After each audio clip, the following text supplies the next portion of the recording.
All right, we're good to go. Welcome to the January 9th Newmarket Planning Board meeting. I'm Matt Clark, the chair. I am actually in Florida, but I am in a room by myself. Please join in saying the pledge of allegiance. I pledge allegiance to the flag of the United States of America and to the republic for which stands one nation, under God, indivisible, with liberty and justice for all. Thank you all. Public comment? Doesn't look like there's anybody there, but is anybody there for public comment? No, there are not any people here. All right, I'll close public comment at, I have 7:01.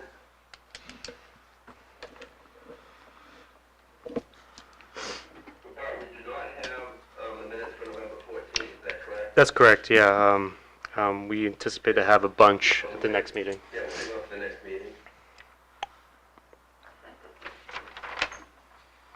Okay, so this item on the agenda is pursuant to RSA 3654 to 58, the planning board shall make a determination on regional impact for a major site plan, boundary line adjustment, subject use permit application proposing an 11,100 square foot mixed-use three-story building comprising 41 bedroom apartments and 2,500 square feet of commercial space with associated utilities and parking facilities located on real property with an address at 3 Railroad Street, tax map U3, lot 138A, and 5 Railroad Street, tax map U4, lot 15, and FM2A zoning district. Alrighty, yes, I'll stop for what it's worth. I don't believe that this is a regionally significant project. It's 40 units in downtown Newmarket. But having said that, I'll open it up for the rest of the board's discussion or decision. Why did it come before us as an agenda item? Because we forgot to do it at the last meeting. Okay, to make a determination. Exactly, and there's a 14-day, if the board were to make a determination, there's a 14 notice period. Right. So, Yep, that makes.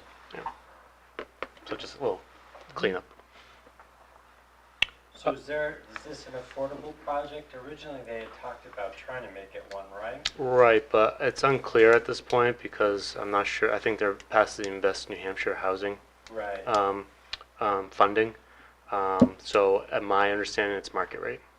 Okay. Regional impact is dealing with roads and utilities, correct?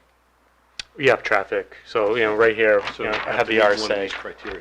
Right, so you take the criteria together, and does it have an impact on transportation networks? Proximity to the borders and neighboring communities, relative size of dwelling units compared to the existing stock. This is RSA 3655. Anticipated emissions such as light, noise, smoke, odors, and particles. Proximity to aquifers, surface waters, which transcend municipal boundaries, which this project will be on sewer, and shared facilities such as schools, solid waste disposal facilities. Doesn't have any of them. One question on that, out of curiosity. Are there, not having been in the rental field for a long time, is it normal to have a building with 41 one-bedroom units? Is that kind of typical? It seemed atypical to me when I saw it, but it could be completely typical. Look at the micro units that they just approved last year in Portsmouth. Yeah, in Portsmouth. The 72 There's a couple of them, isn't there? studios. And they're built. They're Yeah, finally approved. Yeah. I think they had a parking issue, and now they're moving forward. Yeah. You'll find there's going to be a higher demand for like one-bedroom units than two bedrooms because a lot of single people don't want the roommate situation anymore. That's kind of a trend. I searched. I did see a number of one-bedrooms available in the area. I was kind of curious if it's... Well, I think it just comes down, I think we're moving forward too. I know this is a little different right now, but having housing choice, multiple options of types of housing. So this would be potentially one is single family, one bedroom apartments. So I think when we're thinking about In comparison with existing stock, Right, because that's a existing product stock. that you really don't have in Newmarket per se. So if you take, if you take Roman numeral 1, That's, yeah. Is that, well, it's talking regional impact, so the regional impact is not within the town, the impact is going to be relative to, the surrounding communities. Yeah. So I guess you could say, yeah, Durham has a big stock of, student housing. Yeah, I mean, my perspective was more of the need. I know that there are families that look for apartments in Newmarket and can't find any. And then you take an area of town that's prime for development of apartments, make them all one bedroom, you're not. That was my only perspective on that, and then I was like, is this a problem everywhere where families have trouble finding apartments? Right. But that was, but I don't really know, not really knowing the market, I'm not sure. Town councilor just got a 2-bedroom apartment for $1,800 and got almost a new building down here, which I thought was phenomenal. That's what I saw in the one bedrooms I saw online were mostly like 1,500 to 2,500 in Portsmouth, Yeah. back into this area. One bedroom. I'm not saying I'm recommending it. No, you're That just it's regional. I'm trying just to, you're trying to make So- an assessment. Yeah. I like the fact that it's hidden. It's kind of down in the hole down there. Okay, so I'll make a motion that, my motion is that, pursuant to RSA 3654 through 58, that the project located 3 Railroad Street, 5. tax map, Yeah, 3 and 5. U3, and 5 Railroad Street, U4, lot 16, M2A zoning district, shall not have, would not have regional impact relative to the factors limited within the RSA. Okay, is there a second to that motion? Yeah, I'll second that. Motion made, seconded. All those in favor say aye. But, Eric, discussion? Yeah, discussion. Oh, how about discussion? So one other, so just to clarify, right, and I know I seconded it, but just I wanted to have some discussion. So going through the criteria, we had some discussion on the unit size and the number of, 1-bedroom versus 2-bedroom, 3-bedroom apartments. Proximity to borders, we would say that that's not a criteria or not a negative, right? No impact, no significant impact to transportation networks in that it wouldn't change the transportation in the area. There's no, so one question I did have though on, we don't have any information on potential use of the commercial space, right? So, but you can assume that it's not going to be used for a tannery or, Right, you know so what I mean, something. what the applicant right now is proposing is the building on 5 Arrow Street is going to be demolished and the engineering firm is going to take over the commercial space. Okay, Yeah, so that's Yep. what it is right now. yeah. Being So proposed. from that commercial space, there would be no anticipated emission of significant of light, smoke, odors or particles. It's not, Well, again, this is relative to impacting neighboring municipalities. We're not dealing with Right. the True. site plan true, so know, it doesn't even necessarily. criteria. Yep. It's really, what's the impact on neighboring communities, Yep. according to the RSA? Yep, yeah, and it doesn't have any proximity to aquifers that are across boundaries, right? Or shared facilities, so I just wanted to get clarification on that one, that maybe what the commercial space was gonna get used for, so. Other than that, I don't have any comments. How close is it to Moonlight Brook? Close. I would say, It abuts it on the yeah. other side. Right. The building itself. Not the parking lot building, would be but really close. it's narrow. It narrows down as it goes towards Exeter Road. So the parcel does abut it. So it is relatively close. The applicant's proposing But that ag- all the stormwater is going to be infiltrated. But again, are we going to notify Durham, Stratham, or Greenland because it's close to Moonlight Brook? I mean, that's what this particular, this is what we're dealing with. Who are we notifying for neighboring communities? Because then they will have input on the application. Yeah, no, I was just asking the question just to make sure I knew. I don't think so. I don't think there's probably any impact to those communities. So can we just go down the line? Yeah. And the only one I could see, but I don't know again, is if the neighboring communities also just put in a ton of 1-bedroom units and we're affecting the planning in neighboring towns. but that, I, We haven't received any notice, Right, you know, where they fall. yeah, it was a regional impact. I don't see that happening in Newfield, right? Right. And The only place, in Durham, I could see, you know, it's student housing type stuff probably, so. Yeah. I don't see it really in Lee, or Epping. maybe, but I haven't heard of any project. Yeah. I have no issues. I think I want some clarification. Anybody else want to discuss that? Yeah, we're just gonna go along the line, Eric, to each member. Okay. Yep. Just to get some clarification on the definition of transportation networks.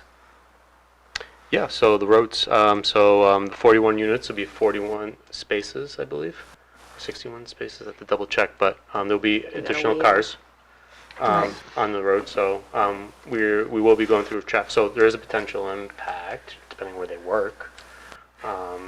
But again, does it significantly impact Newfields, Epping, Durham, these 41 additional units? You know, from a regional, you know, not internally, but in a regional aspect. I think my only concern would be the impact that the new senior housing has at one end of the street and what this could have at the other end of the street, and would that collectively affect the other towns? And we So, don't know what that is yet. so if we took it together, it would be 30 plus, you know, somewhere around 70 different vehicles. I think that's my point, though. Yeah, right, so, Yeah. I have a quick question about that, which, no, it can't be, you're viewing this project. Correct. Not an aggregate of Correct. projects within town as having an aggregate regional impact. Correct. Right, so it would be, it might be unfair to. No, to lump I it understood, but together. I just want to make sure that we're looking at everything holistically as a As a group. board, yeah, as a Right. board we should, Yeah. which is, That's my only point. Val? Yeah, I don't think this has a regional impact. I think it's also interesting if we look at the communities around us that have significantly increased their housing stock relative to what we've done, even in the past 10 years. We've never been requested to give a regional impact analysis on any of those applications that I'm aware of. Okay. Can I speak if I'm not, all members are here? 'Cause Oh, I'm not voting on that one. Can I provide my opinion? I think so. Okay. Well- Right. Yeah, I guess so. Yeah, okay. So yeah, I don't believe that it has any kind of a regional impact for a specific project, and we went through all those criteria, and I think that, yeah, I do not believe that. Yeah, I have no further comments. I don't believe it would be regional impact. Okay, Scott? I think the positive regional impact would be this transportation network. And maybe some of these people would be bus riders, and maybe it would get coast and things like that, like kind of back in business. Interesting, yeah, it's a possibility. So, if there's no further discussion, there's a motion on the table. We'll just since Eric is joining us via Zoom, we'll just do a roll call, if that's okay, Eric? Absolutely. Okay, so how do you vote, Eric? I vote that it is not a regionally significant project. Okay, Patrick? Same, no impact. just I. Aye, yeah, aye, yeah. Motion is that there is no. Aye. Aye. Aye. Oh, yeah, yeah. Aye. Aye. Okay, great. Motion passes. 7-0. Right, thank you. Next on the agenda is a master plan update discussion with Stratford Regional Planning Commission. Ron, I understand we're going to see a presentation. Yes, we are. Let me just pull it up. And Eric, I'm going to share the screen too, okay? Just give me one moment.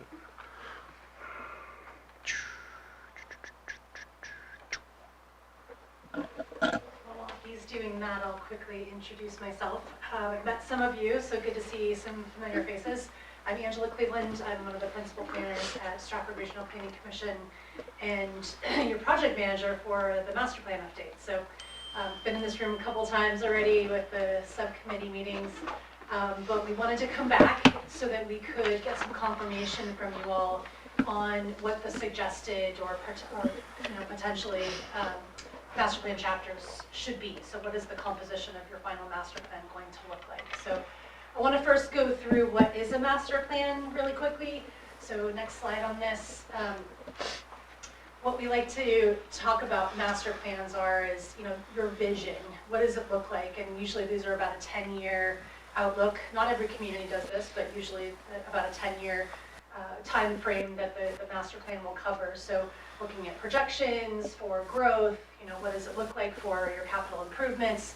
How can that be a guide for your capital improvements? However often you do those updated plans? And how can this ultimately be a good guide for growth?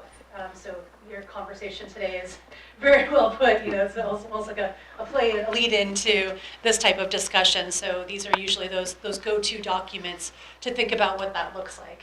And ultimately, we want this to be a living document. We want this to be something that you are going to be going to. And there are a variety of recommendations that we are tasked with as your consultant and guide on this project to help you with that, so that this does stay at the forefront of your decision making and thought process over the next 10 years as you grow. We do not want this to be thought of as something that has regulations in it. It is not. That's not what this document is. We're not tasked with that right now, unfortunately, or I shouldn't say.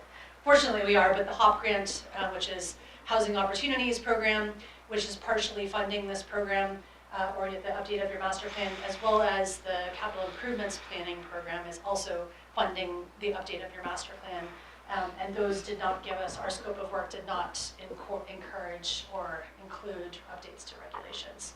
We obviously don't want this to be something that sits on a shelf, so we hope that, again, it is that living document that you go to on a regular basis, and be a source for funding. So for example, communities often use this for infrastructure updates, or to go for the state, or for source water protection grants.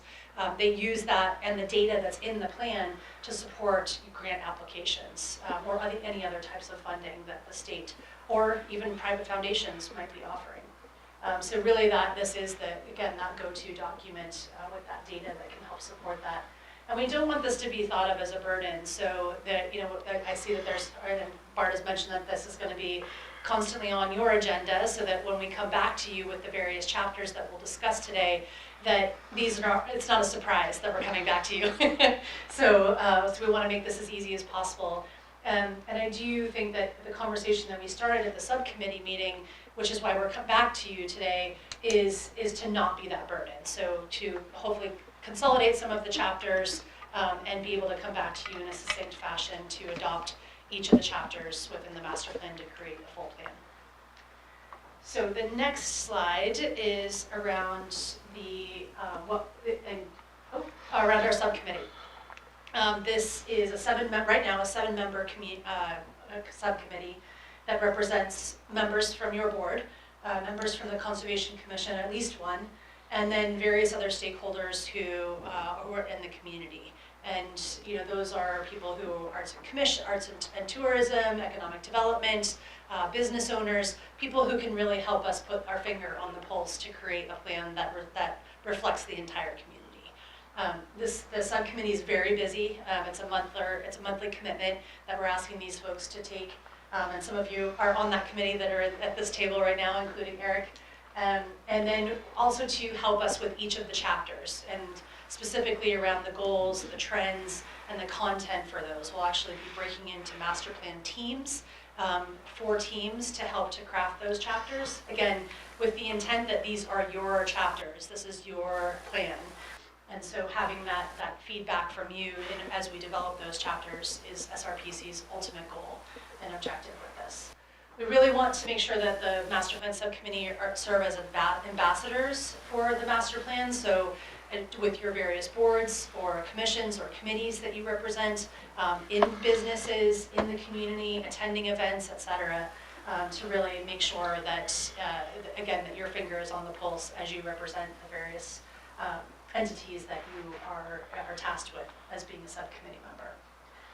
And then finally, to engage the community. And again, there are various ways to do that, from attending events, we create postcards for the survey that we're currently working on, which I'll mention tonight, and any other opportunities that we can to make sure this stays on the top our community's minds as well.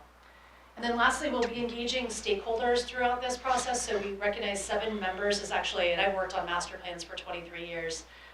It's a small committee, which I think is good for you all. The approach we're taking is that instead of it being this big old board, is that you're inviting experts in to help provide that feedback to serve on either the teams or just to be kind of and we call it like an expert, but someone who can provide the feedback on your transportation network, or inviting someone in who has expertise in open space or in source water protection, but that those folks don't necessarily always need to serve on the actual subcommittee. So more on that. There's one that's in specific around schools, for example, that could be one of those experts. So right now, this is what we are suggesting, and this is after conversations with Bart and with our executive director, looking at other plans, and also, again, keeping in mind that we don't want this to be a burden for you all. Each chapter does need to be, or has decided to be, come back to the planning board for adoption individually. The vision and land use chapters are required components based on the RSA for master plans, and we'll talk about that a little bit in a couple minutes, but I wanted to flag those that they really shouldn't be combined with other chapters. You really should keep the existing and future land use and the vision chapters separately. And rightly so. You want the vision chapter to really be as focused as possible on what you see, how you see Newmarket growing over the next 10 years. And land use is, that's a heavy hitter. So you really don't want to be combining those. Others, housing is a big one too. We do have, as I mentioned, do have a specific grant that is funding your housing chapter. And that's a tough one to combine with others. But others, up there, energy, that you actually already have an energy, it's a commission, but is it an actual plan? It's a committee, yeah, we have a committee. And they put a plan together, so. Yes. There are some, and then the Arts and Culture and Tourism Commission also put together a strategic plan. So there's some there's some things that are already in progress. But we decided to recommend to you that natural resources would be your open space and water resources chapter, and you did have a natural resources chapter in your last master plan, that arts, culture, and historic resources are combined. So historic resources was originally a separate chapter, and so was arts and culture. And then communities. No, arts and culture would be added. Excuse me, we don't currently have an arts and culture, we just have historic resources. Correct. Yeah, We have yeah. cultural and historic resources. Yeah, right. Right, Culture, that's yeah. right. Which- I forgot that it was. That is the, Yeah. that is what the committee, the chapter is under the RSA. Yeah. That's the specific. One of the yeah. suggested ones, correct. Yeah, optional. Yep, optional ones. Economic development would stay standalone, transportation would stay standalone, and then the downtown riverfront design would be one, and we'll go into that and an idea on that, which is also covered by the RSA. And I'm happy to just continue going through this and then come back to this if you would like, because I think having the full foundation of especially the downtown riverfront design piece, I think will be helpful if that's okay. Or did you want to noodle on this for a second? Everyone fine, just going through the presentation, circling back? Yeah, circle back. Okay. All right. Just wanted to make sure. So we also have, a lot of communities recognize that there are going to be some cross-cutting trends or themes that need to be addressed. In the past, there have been specific chapters around regional coordination, for example, or around sustainability or resilience. But the fact is that a lot of these things are going to cut across all chapters, and that it's so hard to just pinpoint or isolate those issues into one chapter when they blend so nicely with almost every chapter. So we are suggesting, and we'll come back to you with this discussion, by the way, so this isn't necessarily, these aren't a done deal, but some suggested themes to noodle on in the future for both this team as well as the subcommittee would be, in addition to regional coordination and resilience or climate change, age friendliness and how accessible your community is for all ages, equity, diversity, justice, and inclusion, and then community and social cohesion. And along with these, we would come up with definitions. So we're not just going to come back with these words. We would give you some ideas on how to rate or assess each chapter and whether they include these components or not. So I just wanted to add that as a kind of a nugget. So going into the community design chapter a little bit, which was that last one, the downtown community design of the list that I showed you a couple slides ago. This is is an option in the RSA. It's a suggested or potential other section or chapter that a community could adopt as part of the master plan, and they call it community design. It could also stand as a neighborhood plan. I did not add that in here as an option, but that is an option as well. It's one of those chapters that communities may, especially if you have a neighborhood of importance that needs to be highlighted, it could be a potential chapter. There is funding to support this through the state. There was a Department of Environmental Services grant that was given, and some charrettes that will be done through the Plan New Hampshire program. So this is an important piece, and why we're highlighting it as a specific chapter, especially regarding work that you're going to be doing around form-based code, which was also part of your Housing Opportunities program, basically allowing you to look at a sense of place. Through the survey so far, a lot of mention of downtown, so it does maybe lend itself pretty well to having its own chapter, especially around design. And then looking at resilience, again, around that. You know, what the future holds for creating a strong community that can withstand environmental, social, and economic issues, if you will. So some examples from other communities. We did some research on a variety of communities. Nashua, they did their own, what they're calling the Nashua Downtown Riverfront Development Plan. If you've been to Nashua in a while, they've made some pretty big changes in their downtown over the past 10 to 15 years. This one was done, I think, about 4 years ago. It is a standalone plan, but they do reference this as part of their master plan. And ideally what they're doing is they took a snapshot of the downtown area and then identified areas where they think design could be updated, where there could be elements of new parks or new launch pads along the Nashua River, et cetera. So ideally this could be something that the community takes into consideration.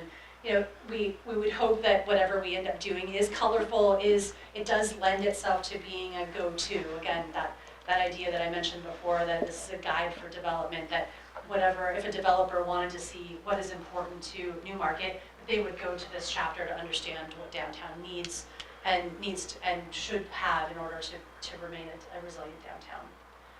The next community that we looked at was Lebanon. They called out their chapter a little differently around community design with a focus on civic art. So again, this came out of the planning process. It doesn't necessarily mean that this is what Newmarket needs to do, but an example of how another community addressed this, especially through the creative economy, which can be, we saw also in the survey a lot of references to art and music and culture, which is why we had been recommending that an arts and culture chapter might serve the community well.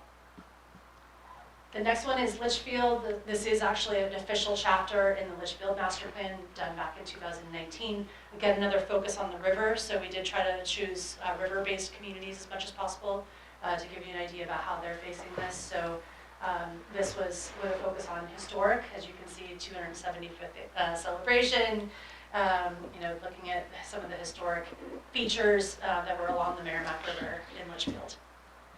And the last community that we looked at was a little closer to home, Durham, and this was again part of their master plan about not quite 10 years ago, but looking more at a zoning focus. So looking at specific districts and parsing those into their downtown area into more codified districts that they could then use to make zoning changes.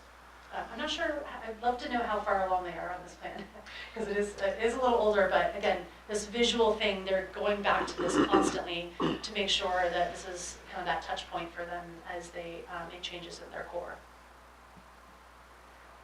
So I will stop there, actually, to see, to digest that with you all before we go into the survey.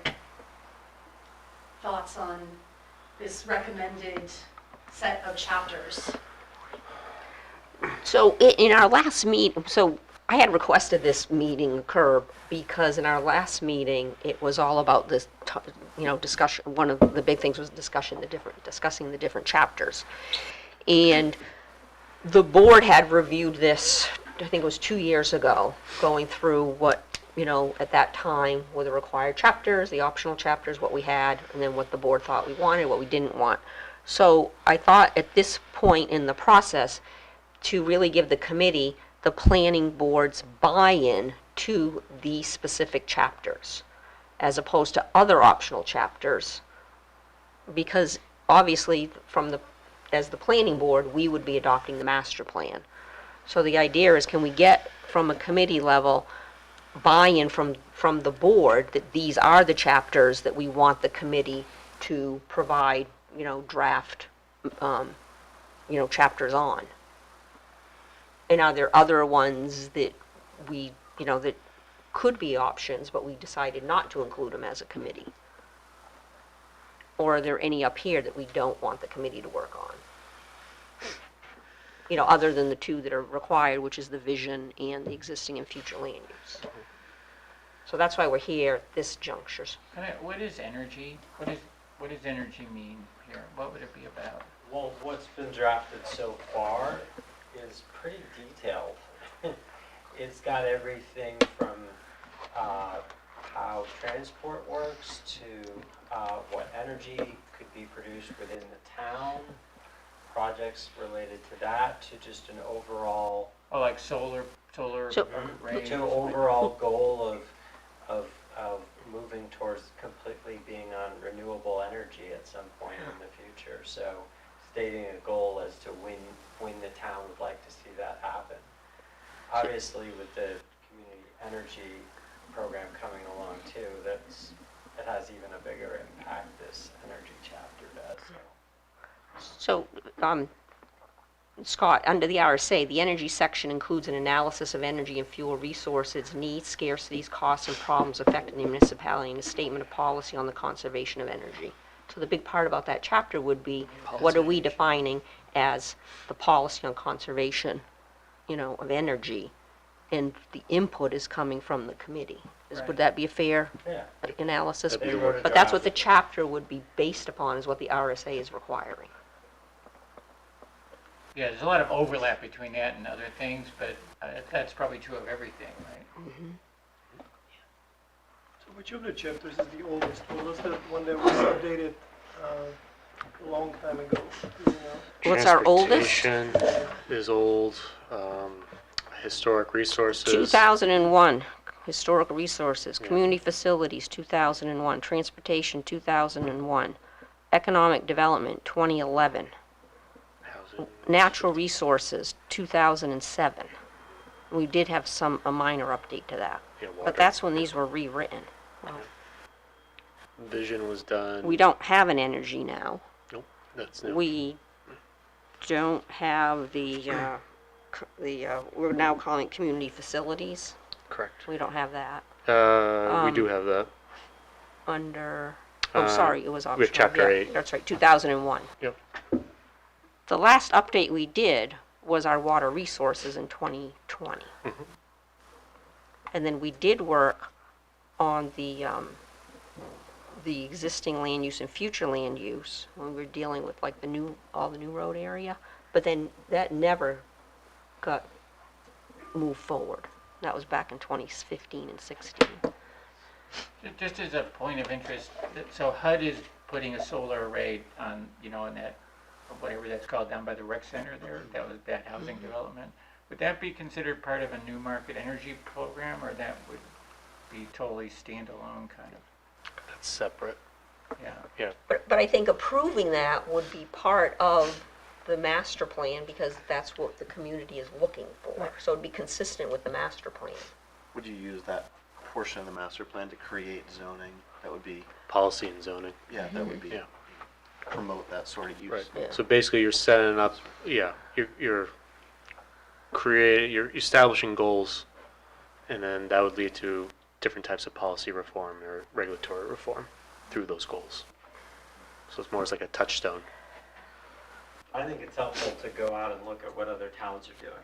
So you should go out, if you want to see other energy plans that towns have written, I encourage you to go and look, because there are tons of them to look at. Yeah, I'm not being critical of it, I'm just curious. No, I'm just saying, I found it very helpful when we were doing this. We read probably 10 or 15 different energy plans that towns had put together, since most towns had not done that previously. Right. So it's a new thing. So it is helpful to go out there and read others. Did you see anywhere towns had implemented anything based on that, or moved ahead with zoning changes or projects based on I didn't look for that. I was looking more up there, how they wrote it. I wasn't looking to see, yeah. Were how you, many- were you reviewing their energy plans or their Energy chapter. their yes. energy chapter in the master plan? Exactly, Okay, exactly. so, all right, because that would be driving the policies and the Right. plans. Right. Okay. But a lot of them are just very new, like within the last couple of years, I would say most of them. They're not very old. Well, Seems like this something this that a stuff lot is of pretty towns new, are right? tackling now. They haven't done it previously.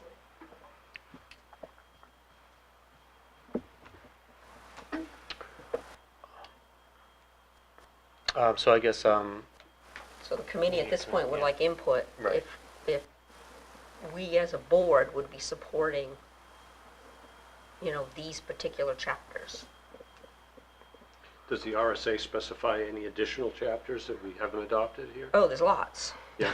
Yeah, there's lots of them. get the book, yeah. So I'll clarify that they're This- not required, they're right, just. they're all suggested optional. additional- Yeah. So there's Okay. natural hazards, physical characteristics, severity, frequency, extent of potential natural hazards to the community. Probably someone like Rye in Northampton gonna deal with that more. Which you Right. have a hazard mitigation plan that's We waiting do. to be Yeah. adopted by FEMA, so Mm-hmm. that's covered. Yeah, but we don't have it as a chapter, I think that was the question. Yeah. Right. Mm. But the Right. chapter would say, Um, probably. can So, ask mitigation. I thought we had a recreation Probably an chapter. aviation. Yeah. We do We have have a a recreation chapter, so now we will not, unless we add it to the plan. Which I think would. The idea was we thought we would deal with recreation under community facilities, as well as culture and historic resources. That almost like it would fall under several different Yeah. chapters, Yeah. was the thought Also there. open space too, Same with, Yeah. right, same with open space to go into natural probably resources. economic development too. Because water resources is separate, or part of natural resources. Well, we're keeping economic. Yeah, no, I'm just saying the recreation. Yeah. Yeah. Regional concerns is a whole optional chapter. Talked a little bit, the downtown riverfront either falling under neighborhood plan or community design. It does make more sense for community design, doesn't it? Yeah, I just was Yeah. mentioning that there is also So, I guess, connection yeah. between neighborhood design too, or neighborhood plan. so I think if we wanted to do a neighborhood plan, like if we were doing the gateways, right? That could be done under a specific neighborhood plan chapter. Right. I think we're gonna be looking at it, or we've always been talking about it, as economic development, existing future land uses for those areas. As opposed to having a separate chapter, just Yeah. dealing with that. We're keeping housing. I like to pause there for a second. I think if you were thinking about neighborhood plan, is if you were kind of, like something a little larger, the things that come to mind. Not saying the right scale, but like a Tuscan Village Right. or Woodmont Commons, something like Right. that. Yeah, major. Yeah, major Oh, development. yeah. Yeah. You can have a separate implementation section, which I think, We did We- plan for that yeah. too. so, and then Yeah, the I did not put that one up here because I didn't know if it needed to actually be Yeah, so- adopted as a separate chapter. The idea was from, again, a couple years ago, was we would integrate that into each chapter, but give your spiel, because I thought it was really good about the reasoning to have just one area relative to implementation as opposed to Yes. each chapter. Yes, so this is, what I've done with other communities is create a more active tool for implementation so that you can filter that by year, like how long it takes to actually implement something, the cost it takes to implement a specific action, related, how actions are connected to other actions within other chapters, because as we've talked about, and we've said it several times already, that there's just a lot of cross-cutting themes that can go in each chapter, energy being one of them, sustainability, regional coordination. So and those communities often find that to be a great way to prioritize what you can do to implement things, because you can kill two birds with, or three or four or five birds with one stone. Instead of just doing one action, you can actually, basically pile a whole bunch of other things on. But it ends up being something that can be a takeaway for capital improvements planning, for, at master plan, for individual department planning. Our DPWs, for example, especially because they tend to be the go-tos for a lot of these on the public infrastructure side, they can use that for their work planning every year for sidewalk improvements or for helping with energy for solar programs or whatever, whatever that tends to be, which is why Lindsay has been a great addition to our planning committee. So I think and the other part about that is it would be so much easier to just continually update the implementation chapter, as opposed to if we take like our economic, chapter, development chapter now, there's pages and pages of implementation and various people who, in departments and committees who are responsible for it. But we're never going back to it. We're never saying, gee, what really happened, or who, why didn't it happen? Well, we can keep revisiting this one chapter as a board. Yep. And just keep it, updating seeing that what the chapter. progress has been. It's a great way again to keep that on the forefront for communities. It's basically your Makes it a ongoing living work plan. document. More, yeah, as opposed to what we do Accessible now too. is it's in every chapter. Yeah. And then just to finish up, the other optional that's not being contemplated is coastal management section. That's another separate one that could be a chapter. There could be components of that in the downtown riverfront, most likely, just because there's some resilience, and that's specifically part of Plan New Hampshire and our task for that. Just, it's so hard to put it all in one page. We just rebuilt the dam, we're not gonna do that for another, hopefully 50 years. I was gonna ask about putting lots into one chapter. Does stuff get lost more easily than keeping things slightly separated? That's a very good question. Sometimes that can happen, but I think with the number that you have, you're probably going to see less of that happening, especially if you can get to the succinct goals and actions that you need instead of these being long, lengthy chapters. These days, it's more on the substance and getting to the root of the things, and with some data to support that narrative, if you will. Instead of these being, 400, 500-page documents Exactly. that which is where, to your point, like, they get lost in the shuffle. So we've seen some great plans out there that get to the root, they get to the issue really quickly, and then the substance is really more around the action that Al's talking about, which is important. And just to pause right there, that's been the goal, like starting right now with that in mind the whole time, is making this accessible to everyone and understandable, the plan. Instead of having that 500-page document, that no one's ever going to read.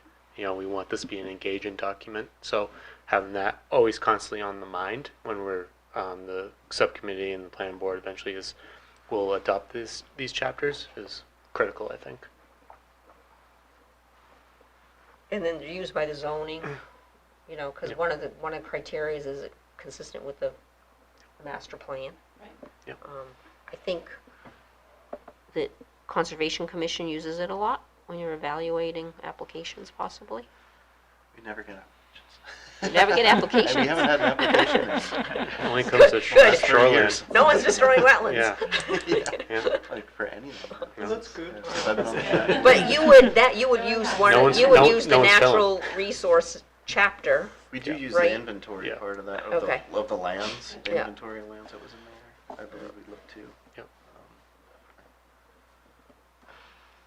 Yeah, and that was one thing I thought at our last Conservation Commission meeting, that they had talked about a different chapter structure, but I could have the Correct. notes written slightly That's what you're different. seeing right now. Yep. Okay, that's the new Yep. chapter structure. 'Cause Correct. It's consolidating those two. Correct. Yeah. And those documents won't go away. So you referenced the open space plan, which is actually, it's one of the first things that we started on with you all back in the summer. And the water resources chapter, which is your most recent one done in 2020. Those plans won't go away. It's just that they're going to be consolidated and to get to the root of it, what we want you, with the reader and the various boards that need to use it. And then you can, if you need more depth on the inventory, for example, that's something you can page through and could be an electronic document. It doesn't need to be printed. Right. That's what I was thinking about, sticking too much of that stuff together in one Totally. spot. Yeah. I can't find it amongst 200 pages. Right. Yeah, we don't want to lose sight of all the work that, we actually did that plan, so we Yeah. don't want to lose sight of it either. Lots of mapping, there was a Right, ton of yeah. work, analysis, but that's the thing, is like, that's our job, is to do the analysis as well as listening to the community and then putting that into a usable document. So I'll show actually, can you go to the, oh, I didn't. Yeah. What I was going to show you is that I mentioned the master plan teams, and so I think Val was Oh. starting to get to this. The bottom. You know, a way that could potentially be a little bit more. Yeah, it's not there, yeah. But kind of, Yeah, it's kind more of. manageable. It's kind of here, you can use kind of this. there. Yeah, that's true. Yeah. Is that, you know, we're going to be grouping our work into buckets. So, you know, for example, we're starting in January-ish, you know, a first set of master plan chapters, and then another set of master plan chapters. So this is our background, you know, data collection, et cetera, stage. And then the yellow is when we're getting to goals and actions and really starting to. Oh, Angie, can you just go to the mic? Sorry. Oh, sorry. Yep. I think you can take it off if you want. Yeah, there you go. So the green will be where we're doing the background research, base conditions, if you will, is what, you know, the fancy term for it, mapping. And then this is where we'll put the content together and ask the community for goals and actions in order to address what we're seeing as base conditions, population, base mapping for land use, you know, for community facilities, you know, what is the existing conditions around your sewer and water, you know, talking with Lindsay and others, stormwater runoff, et cetera. So this is a lot of the planning stage, and we're asking the master plan teams to do their work in these buckets so that hopefully then when we come back to you all, it'll be a little bit easier to manage, to actually look at them and vote on them for approval. And then the purple, can you speak to the purple? Yep, the Yeah. purple is any opportunity for community engagement. So right now we're doing a survey that I'll go over some of the recommendations or some of what we're hearing so far. A workshop, so because we have the open space plan and the housing opportunities grant right now, these will be due right now, basically in this period of time towards the end of the fiscal year. So the next workshop, which will be in March, will be for open space housing and visioning. Then we'll do another survey for the rest of the chapters. So we obviously, and this will all be seamless. So the community won't necessarily know that we're doing all of these individually. So everything will be about the master plan with just different focuses. So we'll be doing a workshop hopefully around the riverfront plan. Well, we're still working on setting that date. So it could be closer to the Might be August more, timeframe. yeah. And then a full workshop for the rest of the master plan, which will help again inform all the yellow, which is the goals and actions and your implementation plan.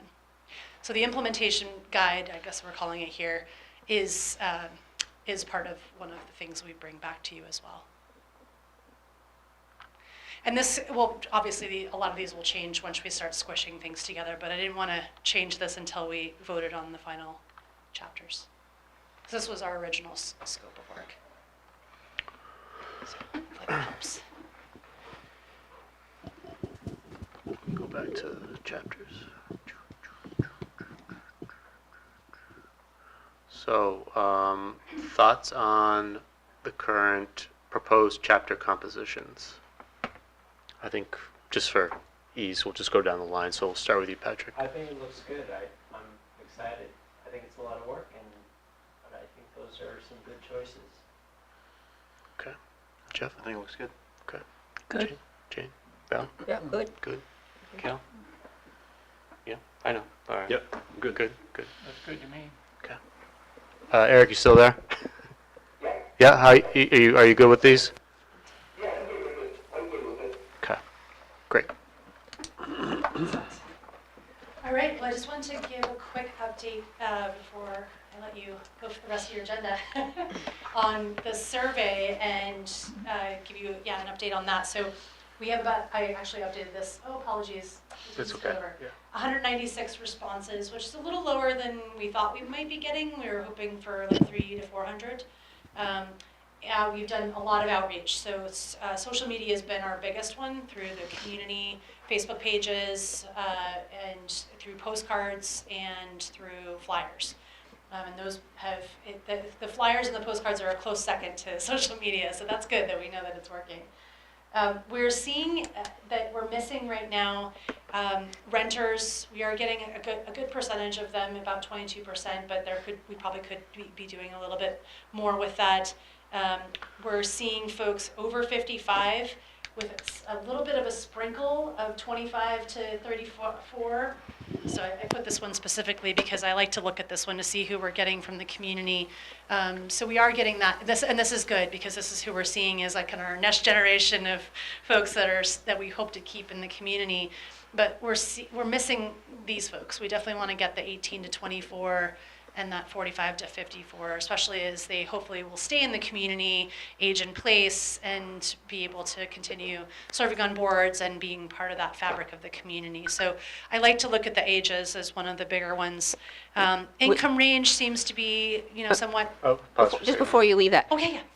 can you do the charts where you'll, using the census data, can break it out as to what percentage of Yes. the community are in these age brackets? And then Absolutely. where we're reached? Yep. Okay. Yeah, I definitely will do that too. I mean, just to have some sense of what the data means relative to what reality is here. Absolutely.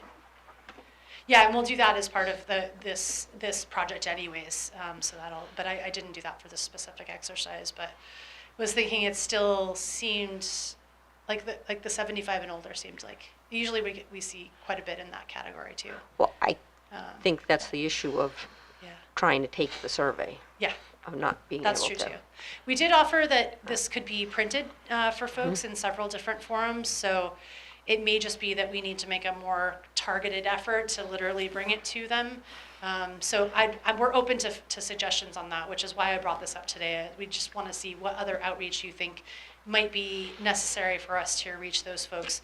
Bart talked to the superintendent Yes. to see if we could get that on. I don't know if they do dojo or if it should be in So- their backpacks or. Correct. He's willing to send the link out through their platforms, so it reaches all the families that are within the school district. So I think that'll be helpful. I like to pause there for a second, Angie. Go back to the chapters. Oh, yeah. So in that conversation with the superintendent, we're wondering if there is an opportunity to have the school district in this master plan as well. I know there's two separate entities, but it's such a big portion of the town. Just in reality, there's such a big influence that, is there an opportunity within, specific chapters, mentioning the school district, and, making sure goals are aligned there. So I just want to bring that up to the board. Or as a taxpayer, I'm just assuming they're under community facilities. Is that not true? Right, they could be, yeah. I mean, that's what I'm saying. So having them part of the conversation, making sure. Well, to me, they'd be a huge stakeholder. Right. And then one of the ideas too is for the subcommittee, getting a school board member on as well. So if the board is okay with that, I think that would be, a great add to the subcommittee, having a school board member there. Yeah, they would fit into arts and culture. Yeah. I mean, there's several. Great. Just want to just run it by the board, if everyone's on board, having them included in this whole conversation. Great. All right, that's all. Yeah, I wish I could have put all the data snapshots up here because it's been interesting. I like looking at survey data. It's interesting. The other big one, which is why I brought up the schools, was that about 75% of the participants so far are folks with no dependents living in the house. So that's a very large percentage, especially, given that you do obviously have school-age children. Yeah, but again, what is it relative to the It's still a little census? off. Yeah, 75% seems like a lot of everyone that participated in the survey.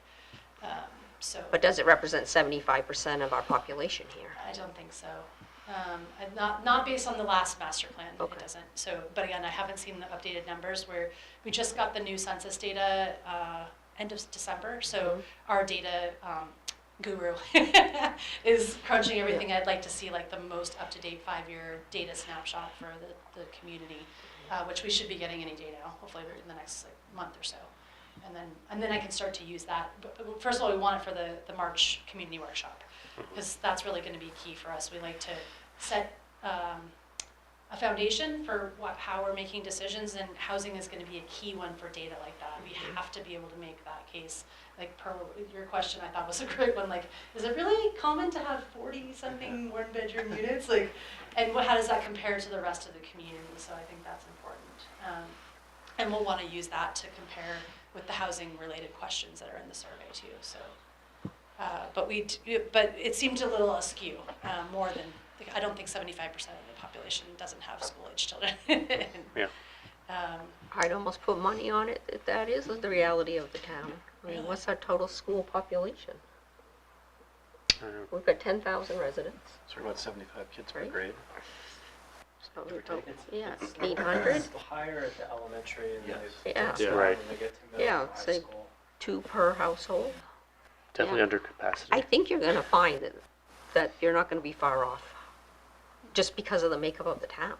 Yeah. But it'll be really critical to get getting that survey up to the Sure. yeah. So that'll be we'll see how that plays into it. The equation factors in.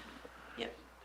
Great. And a lot of longtime residents have been taking this too, so if there is a way for us to also get some of those newer residents, and even longer-term residents, so we're seeing like 10 years and more is what people are taking the survey so far. And those people are invested in the community, but finding another way to reach some of the newer residents would be good too, if we can. So that's our goal. We're gonna extend the deadline to 22nd of January, I think you Yes. said. So if you're listening to this and take the survey, it's on the website. And we have flyers all over the town as well as postcards. And if you need paper copies, please contact the plan department. Yes, absolutely. That'd be great. And just for clarification, it's on which website? On the town website? It's on the town website. Okay. And social media as I well. think on Town the social front media. page. Did the Yep. web page get added, or a link to the survey? Yes. So, That's okay. added too. So it's Yep. not just the QR code? Correct. Right. Yeah, we added after Okay. last meeting, and we didn't reprint the postcard, but we reprinted the flyer. Yep. Just because the postcards would have been a lot, but the flyer definitely got reprinted. And I should have mentioned this from the beginning, I do have a partner in crime on this project is Autumn Scott. She's working on the open space chapter and the community design chapter. So those are her bailiwicks, and I can be the contact for pretty much everything else, but either one of us can be contacted if you have questions about this project. We are committed to this over, almost a 2-year period, pretty much. So you're gonna get sick of us, but we're here to stay.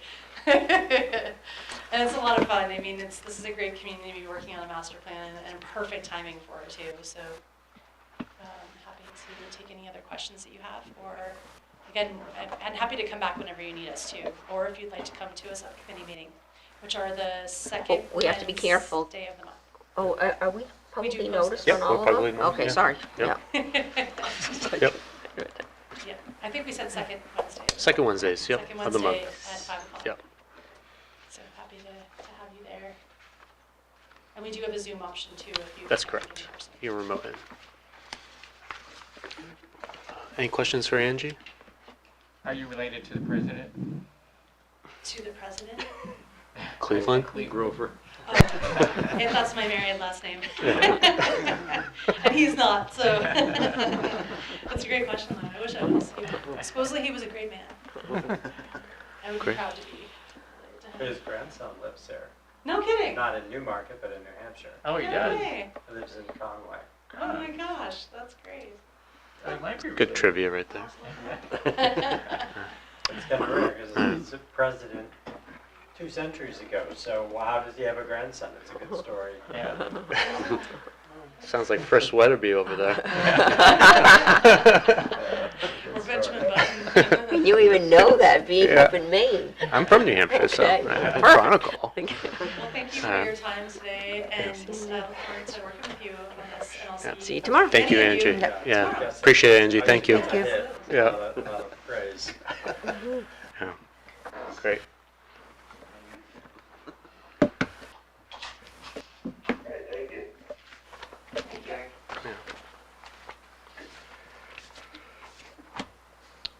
All right, next we have review proposal and extend the site plan review regulations. If I remember correctly, 2 separate packages if you want here. Yep. So the Yes, at this time, that you walk us through what some pages are. yeah, I can do that. And then I would suggest that, any planning board members in the next couple of weeks get you any written comments we may have. Does that make sense, Art? I think that makes perfect sense. So I'll just so I'll start with the site plan regs. And so we'll start with page 1, applicability. The idea for this is to add more context, more clarity on when site plan review is not applicable. So what we're proposing right now, just go through it, just for the folks who are listening too. So on line 20, number 8, what we're proposing is expansion of a multifamily site by 2 units or less within a 5-year period, provided there is no expansion of the principal structure.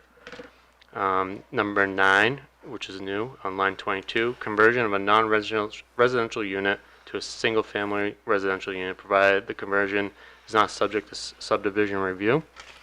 Number 10, line 24, conversion of a non-residential unit to a duplex, provided the conversion is not subject to subdivision review. And then number 11, conversion of a multifamily residential unit to a single-family or duplex residential use, provided such conversions does not require subdivision review. So the idea here is just to make it really clear for the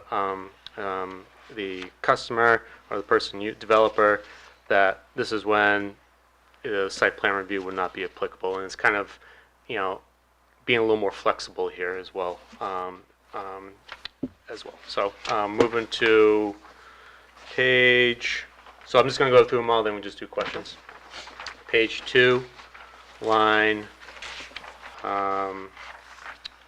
It's like 26. So you're going to see a lot of these. I'm just adding planning board, where it's just said board before, just at the beginning of the paragraph, everyone understands it's planning board, even though it might be intuitive, just to make it really clear.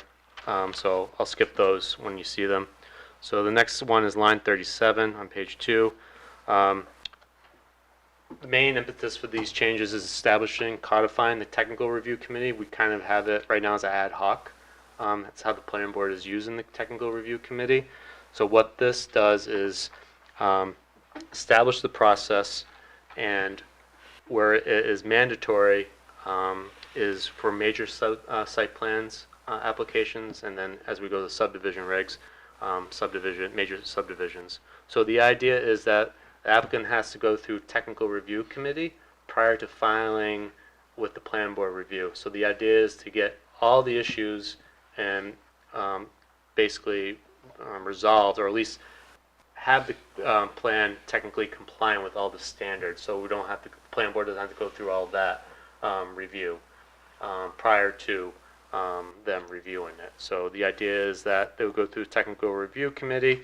The technical review committee would submit a report with the application, and then the planning board can use it during the acceptance and send the public hearing. So that's what that purpose is for that change. And then we go to page 4. Line 4, and this is basically, minor plan shall be reviewed for compliance pursuant to 503 and signed by, so I'll just read the whole thing. So we'll start at line 2. The applicant for minor site plan review shall be made by the planning board and shall follow the process specified in section 205 through 218 of this regulation. Approved minor site plan shall be reviewed for compliance pursuant to 503 and signed by the planning director, the planning community development director. So the idea, and then what's being deleted is not to be recorded, at the Rockingham County Registry of Deeds. So 2 things here. Are you on page 6? Page 4. Okay. Right here. We got this over here. Sorry. Yeah. Sorry, that's what I printed Yep. out. So the idea here is that any approved minor site plans, we're going to remove away, the chair won't sign them anymore, it'll be the planning director. So the planning director will review for compliance based on the planning board's decision, and then sign it once everything looks like how it was approved. And then another, which we'll revisit this and later in this amendment, is that we're removing the requirement to record site plans at the registry of deeds. So this is a redundancy at this point. That's what's being deleted. And then moving to page 6, major review, and then it'll read as follows. The applicant for a major review shall be made to, the application for a major review shall be made to the planning board and shall follow the process specified in 205 through 218 of this regulation. Approved major review plans shall be reviewed for compliance pursuant to 503 and signed by the Director of Planning and Community Development. Oh, it's redundancy, so I'll just remove that there. And then what's being removed is signed and recorded at the Rockingham County Registry of Deeds. So again, we're moving away from site plans being recorded. In Rockingham County, it's very difficult to record site plans. So we've been hearing this from applicants that it's just very burdensome and time consuming and kind of a waste of time. So given how the policy at the Rockingham County Registry of Deeds. So hearing that, we're responding to that. So so that's what we're doing here. Moving forward to page 9, line 6. So this establishes the technical review committee. This regulation, it goes through all. I don't know if you want to read the whole thing or I'll just do a synopsis. But what it does is establishes the TRC. It establishes the composition of the TRC, which is the planning director, code enforcement officer, public works, engineering. It represents from the engineering department, environmental services here in Newmarket, police and fire, and then consultants when appropriate, and other boards and commissions where appropriate. So based on the context of the application. And then plan board can appoint members to the TRC at their discretion as well. And then the chair of the TRC would be the planning director. And then it goes through the process of technical review. So prior to filing a major site plan application, besides excluding preliminary conceptual consultation and then design review, applicant must submit to the TRC for review an application. And then minor site plan applications are exempt unless the applicant at their discretion can apply for TRC if they want to for minor site plans. And then it just goes that the TRC can get consultants, and then TRC can schedule additional meetings if issues aren't resolved. And then lastly, the TRC will file a report for the planning board to review, and the planning board can't act on a application, meaning can't make a final decision until TRC report has been submitted for their review. And then moving down to line 30 on page 9, we complete application. So add in a little more details here. So tying in the technical review committee where complete application is necessary, then also making sure that the zoning is followed as well. So there's different ones I can think of as like wetlands. That's technically in the zoning, not in our site regs. So making sure that everything is compliant, or at least the information is there within the site plan applications. So, and then further, I deleted the following sentence. In addition to information that the applicant provides, application shall not be considered complete without written review from the code enforcement officer detailing compliance with zoning issues. So that would be picked up the technical review committee. So again, that's another redundancy. And then applications, in the following sentence is modified.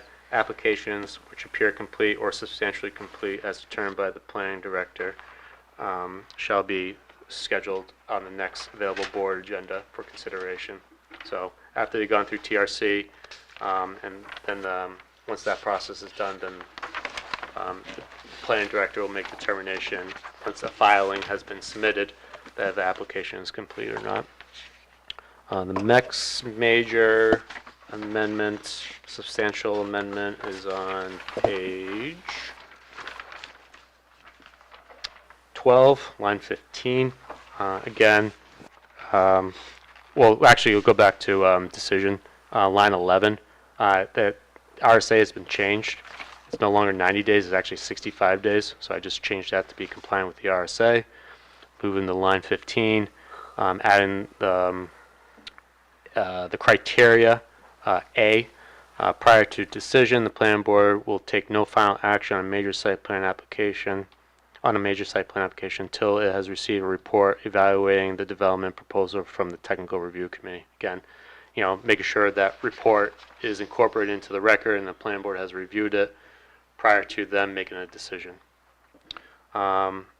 Next substance is the conditional approvals.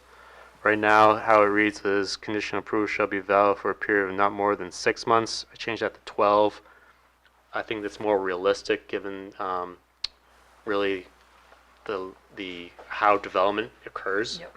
So I like to have actually discussion there if that should be changed, maybe increase. So that's something I would just like to point out. That's what I proposed initially. And then the last, and that might be it. That's it.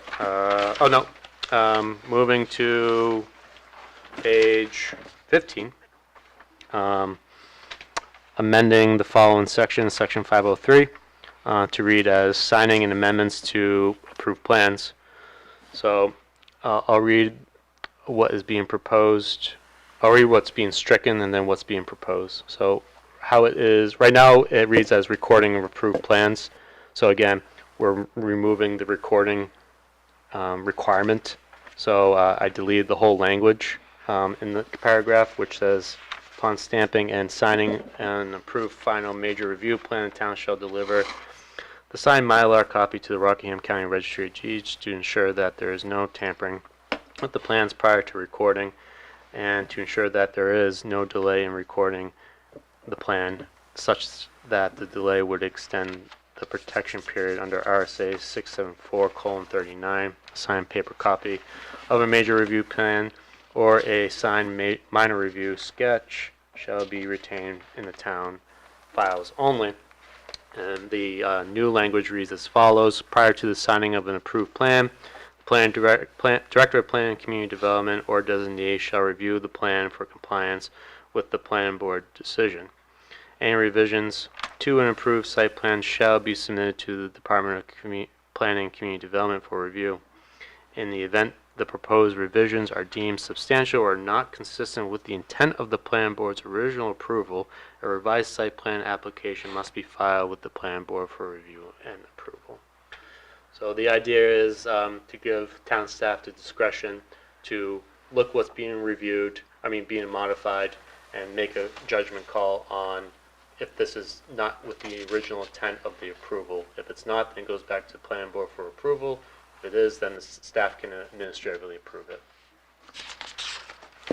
And then moving forward to certificate, just adding some additional administrative checks and certificate of occupancy, making sure that different departments are getting their final say on a development as it's being built.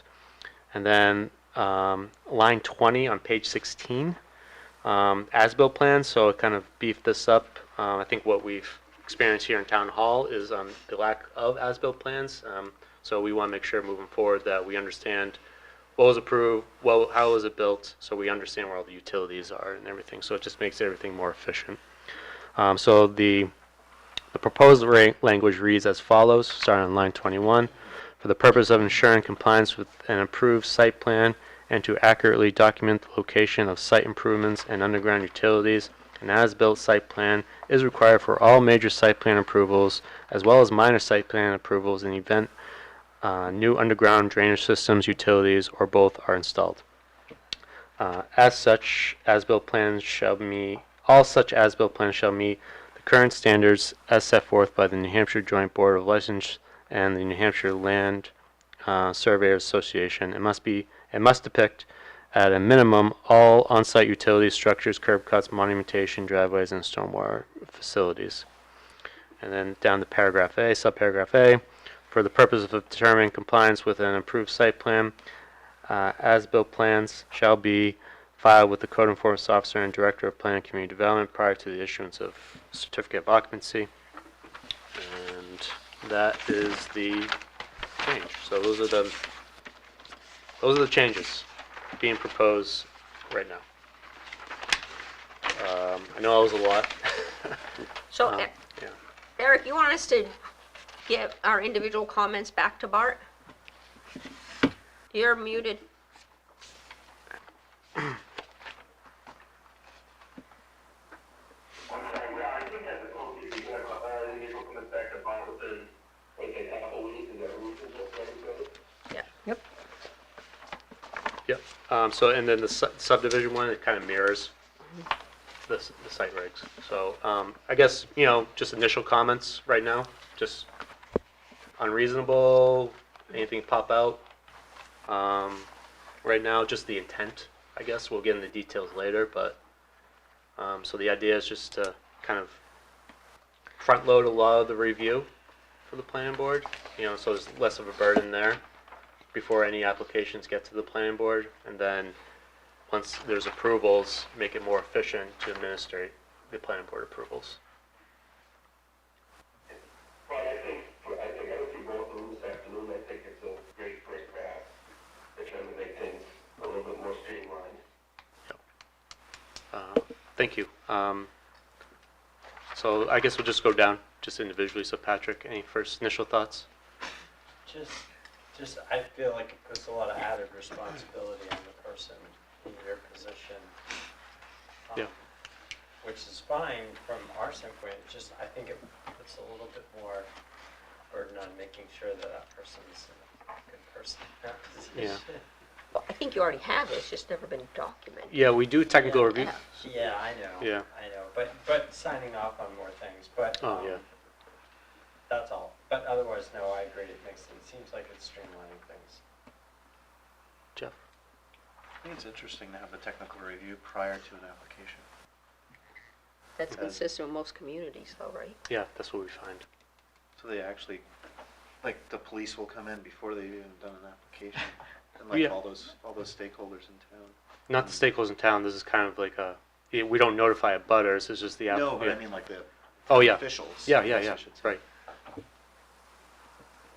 So the idea is kind of try to resolve, really it's making sure the plan is in technical compliance with the standards.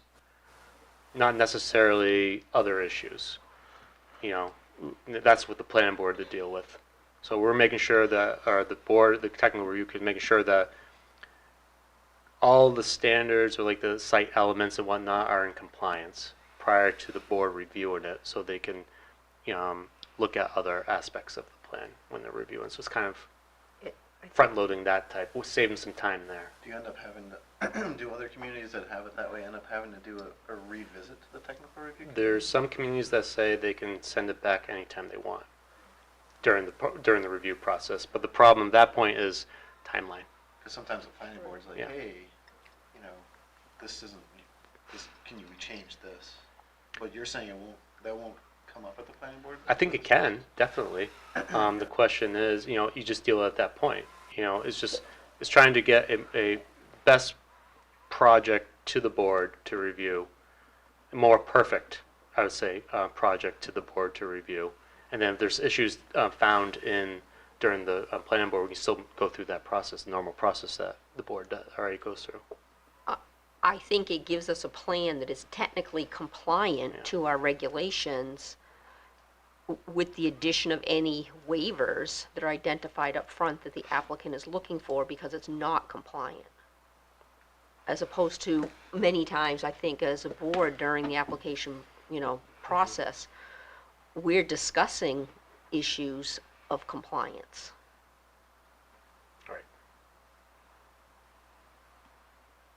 And calling out, looking at plans and calling out things in the public forum that's not compliant with the regulation. I think it will eliminate that.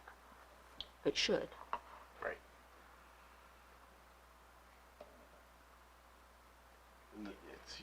It's interesting. You I can deal haven't with been through the more process of it, for sure. other issues instead of looking, making sure that, again, checking all the boxes, everything's compliant. That's already been that would technically, would already been handled with their report. The report will give you what the technical review committee is reviewing, what has reviewed, and the issues, Yeah. if any.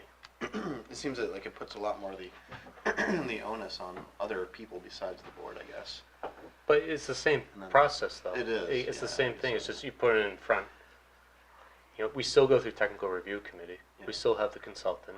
It's just taking that process and putting it first before it's being filed, before the planning board sees it. And do developers that,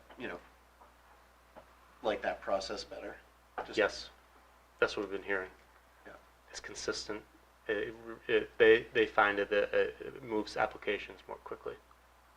Yeah, that's what I was thinking that. Yeah. Yeah, I have not been through a process like in that order. It'd be interesting to go through and see. Well, if you think about oftentimes during our deliberations or the applicants making their presentations, how many times, especially, Eric will say, well, that will be taken up at the TRC, that will be taken up at the TRC, that will be addressed at the TRC. Right, Yeah. a lot of times the board members point out the stuff, and it seems like it puts, I'm not saying this is a bad thing at all, but it seems like it makes the board as just people that say, here's a report from someone else, yes, or no, you know what I mean? But you still get that. Yeah. But I'm not saying it's a bad idea, Yeah. I haven't. You think there's like a bias? Yeah, you're given Well, a bias. If Yeah, this yeah, report says right. it's good to go, just Yeah, right. everybody vote yes, right?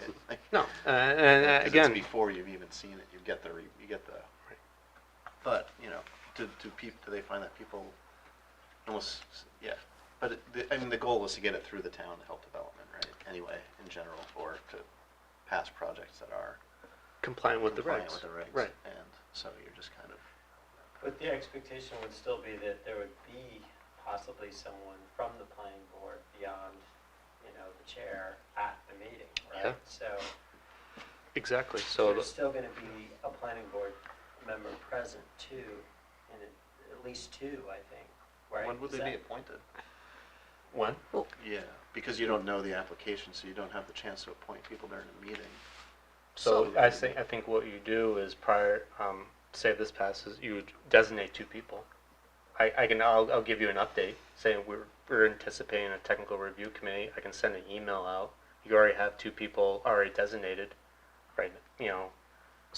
What I'm recommending as a change is that the planning board chair, can appoint up to 3 planning board members to serve on the TRC. And it's not to define that it's the same 3 members all the time, or 2 members, or 1 member. Yeah. Because it's the chair's responsibility to appoint committee members anyway. And then giving them the ability to appoint up to 3, and then having a conversation with Bart when an application comes in. Then they It's can. really helpful to go. I think everybody should get an opportunity Mhm. to go because you'll learn a lot Mhm. by being in one of those TRCs. I like getting rid of recording site plans. I thought you liked that. I find the as-built one interesting. Just really briefly, I think that, so this requires an as-built, right? Yes. Does it require the as-built to be surveyed? Or does it require To the as-built? standards. There's a lot of as-built, surveyors are rarely, if ever, called into as-built anything but a foundation to see that it complies with the setback. But rarely, if ever, am I asked to get an elevation on an outlet of a pond, of a detention pond, or retention pond, or for major commercial developments maybe, but not often. In like subdivisions, or somebody else might collect the as-built data and the town will accept it. Good comments to relay to Yeah. to Bart. Yeah, so. No, I think, just- yeah. just- And it's very, and I think people avoid it because it's expensive to have, surveyors come out, because you install a structure like a basin, say, a stormwater basin where you have 5 pipes feeding into it. You've got a crew on site, you want to bury it, right? And you want to have it surveyed before you bury it, something like a leach field or something like that, whatever structure that you want as built. You got to call a surveyor, have them come out, survey it, and then you can bury it. So sometimes I think it's a good idea, and I think that everyone would be better off with accurate as-built data or the location of utilities, because people run into them all the time. But I find that construction clients don't want to call us to do it because it's expensive. So it's just food for thought anyway. No, no, definitely, thank you. Jane? It's good. Good. Val? Long time coming. Okay. Kev?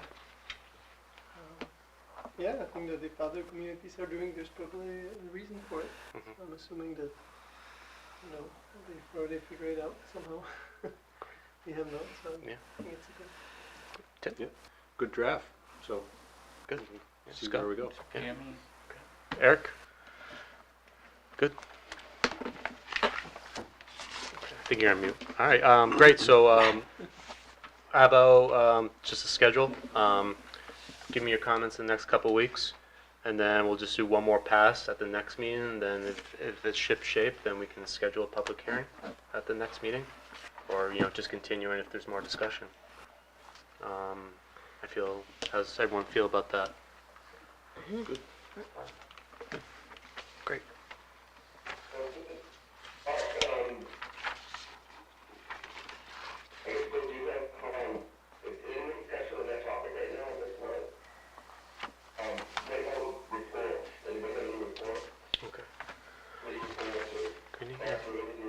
Yeah, we'll start with Patrick at Energy. Yep, so the Community Power Informational Meeting is on the 31st of January at 7 p.m. I believe it'll be downstairs. There'll be people from Community Power Coalition there, staff to answer questions. There'll be a presentation. The rate's been announced, so I believe it's 8 cents and change, which is just below the Eversource rate of 8 cents and change as well. And then there'll be more information, but I think right now it looks like everything's clear to launch in March, I think, with community letters, or community members getting their letters then. But if you want more information, I encourage you to go, or you can also go online. There's a lot of information on the Powell website right now that you can look at as well. That Was- meeting was when, did you say? 31st of January, 7 p.m.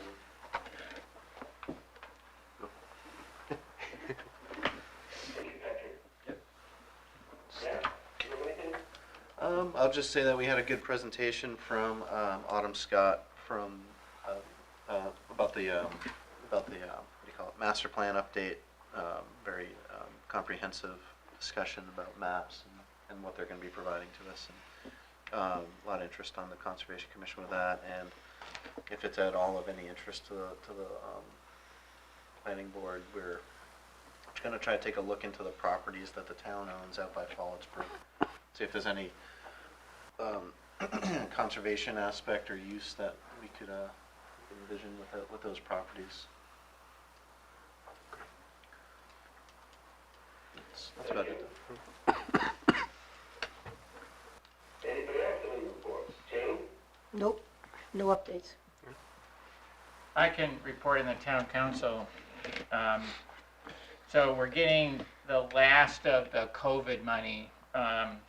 We're getting a 50% grant to finish the Bennett Well project, which includes some equipment as well as some energy efficiency. It's about $1.5 million project, and we're going to get about half of it in ARPA money, which is the old, I can't remember what it was, but it's basically COVID money. We are getting a grant for about $170,000 to do a 10-year master water plan. We've started the process of approving the ordinance for the downtown commercial overlay district that we sent to the planning board, has sent to the town council. That's going to require a public meeting, etc. And we are out. The bids for the new deck on the Ash Swamp Road are out. They're expecting to get those soon. And that new deck will go on, I guess, this spring. Like repaving? What? New Like deck. repaving? New No, deck, on Ashwamp Road. What there's- deck? There's a What- bridge. or the bridge. Yeah, we're putting a new deck on the bridge. Oh, bridge. I Oh, know. the one by Price's. Piscasset River. Yes. Yes. That's the only real. I don't know what Price's is. Yeah, your four corners. Okay, Okay, yeah. I thought you were talking about paving. No. Just start. So just for people who live in that area, they're gonna put half the deck on, so everybody can go, two ways across half, and then they'll put the other half on. So the road will be a one-lane road for a couple of weeks.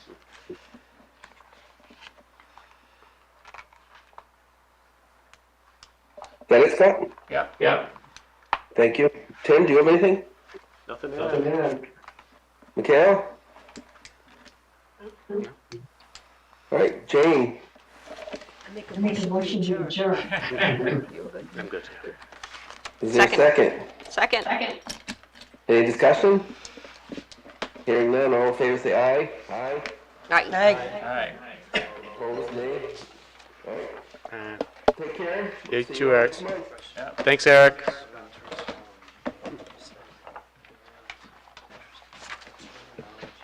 Good job, everyone.